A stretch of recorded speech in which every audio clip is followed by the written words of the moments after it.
Today we bring you an issue of super interesting cell phone comparison review. Let's get started.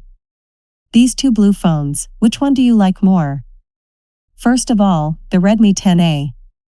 The Redmi 10A uses an inlay camera. Black lens module in the blue back panel feels very abrupt, while the FreeYond F9 uses a lens body integrated design.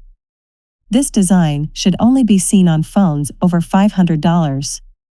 The Redmi 10A has several deceptively decorative openings in the lens module, while there is actually only one 13-megapixel main camera lens.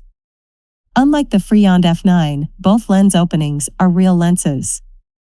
They are a 13-megapixel Ultra HD main camera and a 2-megapixel macro lens.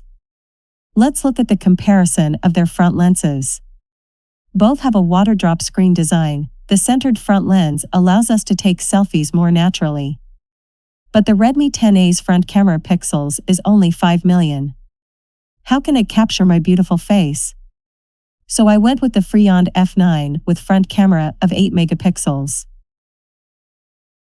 With all that said, we still need to take a look at the actual external photography to better compare the difference in image capabilities of two phones.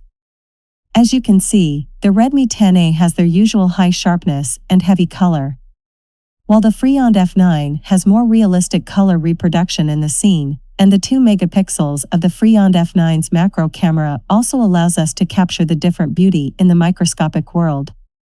This is what the Redmi 10A cannot do.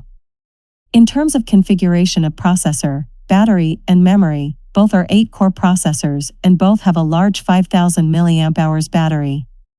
The Redmi 10A I have is the 3 plus 64GB memory version. FreeYond F9 is available in 2 plus 64GB and 3 plus 128GB. The F9 is more cost-effective in terms of price.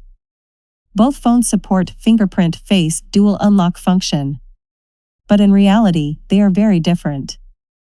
The Redmi 10A sets the fingerprint unlock on the back of the lens module.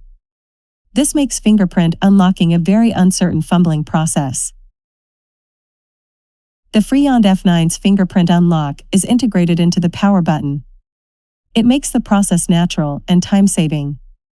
Next is where I think the biggest difference between them: charging interface comparison.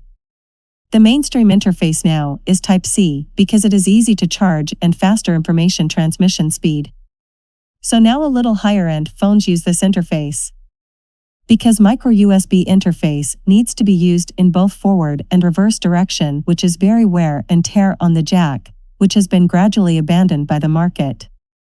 So, answer is revealed. This alone is enough to make people reason to choose the FreeYond F9 over the Redmi 10A. Finally, the FreeYond F9 has a design full of detail that the headphone jack is set at the bottom of the phone, unlike the Redmi 10A's design of top.